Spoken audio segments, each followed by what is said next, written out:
విజయవాడలోనూ మరో చోట వరదలు పోతా ఉన్నా కూడా మన కడప జిల్లాకు సంబంధించి ఈ రోజుకి కూడా ఒక్క బలమైనటువంటి పదునైనటువంటి వాన కురిసినటువంటి పరిస్థితి లేదు. కానీ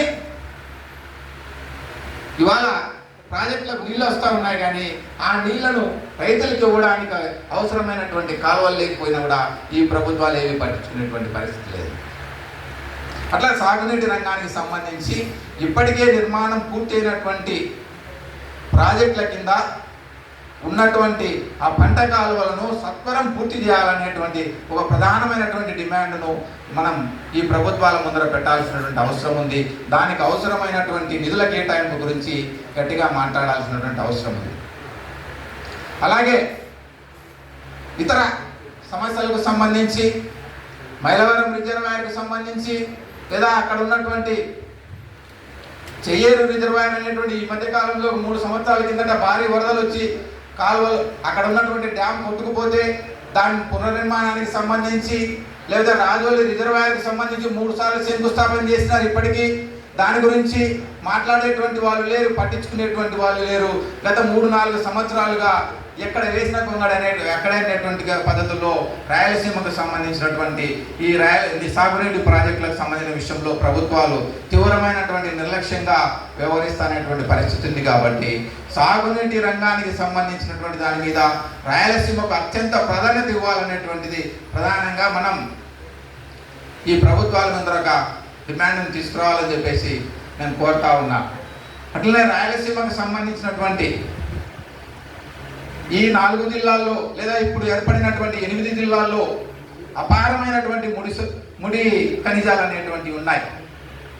నాపరాయి కానీ, సున్నపురాయి కానీ, ముగ్గురాయి కానీ, లేకపోతే కన్నా ఇనుపరాయి కానీ, లేదా అనేక రకమైనటువంటి ముడి ఖనిజాలు అనేటువంటివి ఉన్నాయి. ఆ ముడి ఖనిజాల ఆధారిత పరిశ్రమలు అనేటువంటి రాయలసీమలో కడప, కర్నూలు లేదా అనంతపురం జిల్లాలో రావాల్సినటువంటి స్థాయిలో పరిశ్రమలు తీసుకురావడానికి ఈ ప్రభుత్వాలు ప్రయత్నం చేయాలా. ఈ పరిశ్రమల నిర్మాణం అనేటువంటిది జరగాలనేటువంటిది ఒక ప్రధానమైనటువంటి డిమాండ్గా ఇక్కడ ఉన్నటువంటి ముడి ఖనిజాల ఆధారిత పరిశ్రమలు రావాలని చెప్పేసి మనం ఈ ప్రభుత్వం ముందర ఒక బలమైనటువంటి వాదన ప్రతిపాదన చేయాలని చెప్పేసి నేను కోరుతా ఉన్నా. అట్లనే రాయలసీమకు సంబంధించినటువంటి కడప జిల్లాలో విభజన చట్టంలో ఉక్కు పరిశ్రమ ఏర్పాటు చేస్తామని చెప్పినారు. ఇప్పటికీ ప్రైవేటు ఆధ్వర్యంలో ఉక్కు పరిశ్రమ తీసుకొస్తామని చెప్పేసి కడప జిల్లాలో 3 చోట్ల ముగ్గురు ముఖ్యమంత్రులు శంకుస్థాపనలు చేసినారు తప్ప ఇప్పటి వరకు ప్రభుత్వ రంగంలో రాలేదు ఉక్కు పరిశ్రమ, ప్రైవేట్ రంగంలో కూడా ఉక్కు పరిశ్రమ రాలేదు. కేంద్ర ప్రభుత్వానికి సంబంధించినటువంటి ఉక్కు పరిశ్రమ అనేటువంటిది ఏర్పాటు చేయడానికి ఇక్కడ సరైనటువంటి ఫీజిబిలిటీ లేదని చెప్పేసి వాళ్ళు నివేదిక ఇచ్చినారని చెప్పి చెప్తా ఉన్నారు. ఇవాళ సెయిల్ ఆధ్వర్యంలో కాకుండా జిందాల్ వాళ్ళతో ఏదో స్టీల్ ప్లాంట్ పెట్టిస్తామని చెప్పేసి ప్రభుత్వాలు నమ్మగలుగుతా ఉన్నాయి. కేంద్ర ప్రభుత్వంలో ఏర్పాటు చేసేటువంటి ఉక్కు పరిశ్రమకు ఫీజిబిలిటీ లేనప్పుడు జిందాల్ వాడికి ఎలా సాధ్యమవుతుంది? జిందాల్ వాడికి సాధ్యమవుతుందంటే మనం ఇస్తున్నటువంటి నివేదికలో వాస్తవం లేదనేటువంటిది మనం అర్థం చేసుకోవాల్సినటువంటి అవసరం ఉంది. అందువల్ల ఇక్కడ ఉన్నటువంటిది కేవలము రాయలసీమ ప్రాంతం పట్ల లేకపోతే ఇక్కడ ఉన్నటువంటి ప్రజల పట్ల ఈ ప్రాంతంలో ఏర్పాటు చేయాల్సినటువంటి ఉక్కు పరిశ్రమ పట్ల సరైనటువంటి చిత్తశుద్ధి లేకపోవడం వల్ల తప్ప మరొకటి కాదు. ఇట్లా ఈ విధమైనటువంటి పద్ధతుల్లో వీళ్ళు ప్రయత్నం చేస్తూ ఉన్నారు. మరో ప్రధానమైనటువంటి సమస్య ప్రధానంగా ఇవాళ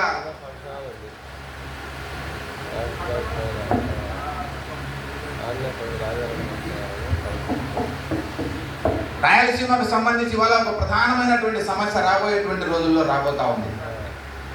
ఈ రాయలసీమ జిల్లాల్లో సోలారు, విండు లేదా పంపుడు స్టోరేజ్ పవర్ హౌస్ల పేరిట దాదాపు 30,000 మెగావాట్లకు సంబంధించినటువంటి ప్రైవేటు వాళ్లకు ప్రాజెక్టులు ఏర్పాటు చేయడానికి ప్రభుత్వం అనుమతులు ఇవ్వడం జరిగింది. అంటే 30,000 మెగావాట్లకు సంబంధించినటువంటి సోలార్ ప్లాంట్లు, విండు ప్లాంట్లు, పంపుడు స్టోరేజ్ ప్లాంట్లు అనేటువంటి ఈ ప్రాంతంలో వస్తే ఈ ప్రాంతంలో ఉన్నటువంటి గుట్టలు కానీ, ఈ ప్రాంతంలో ఉన్నటువంటి కొండలు కానీ, ఈ ప్రాంతంలో ఉన్నటువంటి బంజరు భూములు కానీ లక్షలాది ఎకరాలు ఇవాళ ప్రైవేటు చేతుల్లోకి ప్రైవేటు వ్యక్తులకు దారాదత్తం చేయబోతా ఉన్నారు. మన రాష్ట్రానికి సంబంధించినటువంటి విద్యుత్ అవసరాలు కేవలం 8,000 నుంచి 12,000 మెగావాట్లు మాత్రమే మన రాష్ట్ర విద్యుత్ అవసరాలు అనేటువంటివి ఉన్నాయి. ఇవాళ ఆ మేరకు ఈ రాష్ట్రంలో ఇవాళ విద్యుత్ ఉత్పత్తి చేసుకోవడానికి కావాల్సినటువంటి ప్రాజెక్టులు ఉన్నా కూడా ఇవాళ అదాని లాంటి వాళ్ళు లేదా జిందాల్ లాంటి వాళ్ళ లేదా షిరిడి సాయి ఎలక్ట్రికల్ లాంటి వాళ్లకు వేల లక్షల ఎకరాలు ఇవాళ రాయలసీమలో ఖాళీగా ఉండేటువంటి భూములను, కొండలను, గుట్టలను ఇవాళ ప్రైవేటు వ్యక్తులకు దాదాపు 30,000 మెగావాట్లు ఇవాళ పవర్ పర్చేజ్ చేసుకునేటువంటి పరిశ్రమలకు ఇవాళ ఈ రాష్ట్ర ప్రభుత్వం ఇవాళ కట్టబెట్టబోతా ఉంది. ఎందుకు ఇలా జరుగుతూ ఉంది? రాయలసీమ ప్రాంతంలో ఉన్నటువంటి లక్షల ఎకరాల బంజరు భూములు అనేటువంటి ఈ ప్రాజెక్టుల పేరుతో ఇవాళ ప్రైవేట్ కంపెనీలకు ఈ భూముల కేటాయింపులు జరిగితే రాబోయేటువంటి రోజుల్లో మనకు సంబంధించినటువంటి పశువులను మేపుకోవడానికి, లేదా గొర్రెలు మేపుకోవడానికి, లేదా స్వయం ఉపాధి కోసం మనకు ఏదైతే ఇవాళ వాడుకుంటా ఉన్నామో అవి కూడా మన చేతుల్లో లేకుండా పోయేటువంటి ప్రమాదం అనేటువంటిది రాబోతా ఉంది.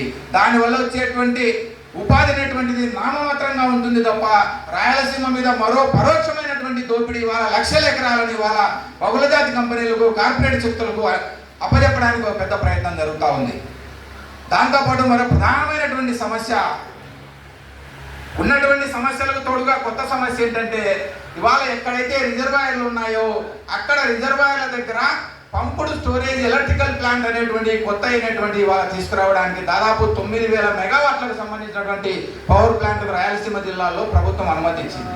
గండికోట దగ్గర కానీ, అవుకు దగ్గర కానీ, మరో చోట కానీ ఇవాళ ఈ పంపుడు స్టోరేజ్ ఎలక్ట్రికల్ జనరేషన్ సంబంధించినటువంటి స్టేషన్స్ వస్తే ఇవాళ వాటిని ఉపయోగించుకుని విద్యుత్ ఉత్పత్తి చేసి దాని ద్వారా ప్రైవేట్ వాళ్ళు లబ్ధి పొందేటువంటి ప్రమాదం ఏంది తప్ప మనకు వచ్చేటువంటి ప్రయోజనం అనేటువంటిది ఉండదు. వాళ్ళ గండికోట దగ్గర ఒక పంపుడు స్టోరేజ్ ఉదాహరణకు అనుమతి ఇచ్చినారనుకోండి, దాని కింద పంటకాలంలో అనేటువంటి లేవు, రైతులకు ఉపయోగపడడం లేదని మనం అంటా ఉంటే ఆ గండికోట ఎగువన ఒక పంపుడు స్టోరేజ్ జనరేటింగ్ స్టేషన్ అనేటువంటిది ఏర్పాటు చేసి ఈ డ్యామ్లో ఉన్నటువంటి నీళ్లను వాడు ఉత్పత్తి చేసుకుని మళ్ళీ డ్యామ్లోకి వదిలి ఇలా రీసైకిల్ చేసుకోవడానికి డ్యామ్లో ఒక మినిమం లెవెల్ అనేటువంటిది వాటర్ని ఏర్పాటు చేయకపోతే ఆ విద్యుత్ కేంద్రం అనేటువంటి నలవడు. కాబట్టి రైతులకు ఇచ్చేదానికంటే కూడా ముందు విద్యుత్ ఉత్పత్తికే ప్రధానమైనటువంటి ప్రాధాన్యత ఇచ్చేటువంటి ప్రమాదం కూడా ఉంది. అందులో ఉన్నటువంటి రిజర్వాయర్లను రైతులకు ఉపయోగపడే విధంగా కాకుండా విద్యుత్ ఉత్పత్తులకు ఉపయోగపడే విధంగా రాయలసీమ జిల్లాలో ఒక పెద్ద ప్రయత్నం జరుగుతూ ఉంది. ఇలాంటి అనేక సమస్యలు రాయలసీమ జిల్లాల్లో ఉన్నటువంటి ఇలాంటి అనేక సమస్యల మీద ఒక అధ్యయనం జరగాల. ప్రతి సమస్య మీద కూలంకషంగా అధ్యయనం చేసి ఈ ప్రభుత్వం మీద ఒక నిర్దిష్టమైనటువంటి డిమాండ్స్ పెట్టి రాబోయే రోజుల్లో మన యొక్క కార్యాచరణ ఉంటే బాగుంటుందని తెలియజేస్తూ సమయాభావం వల్ల నాకు ఇచ్చినటువంటి సమయానికి ధన్యవాదాలు.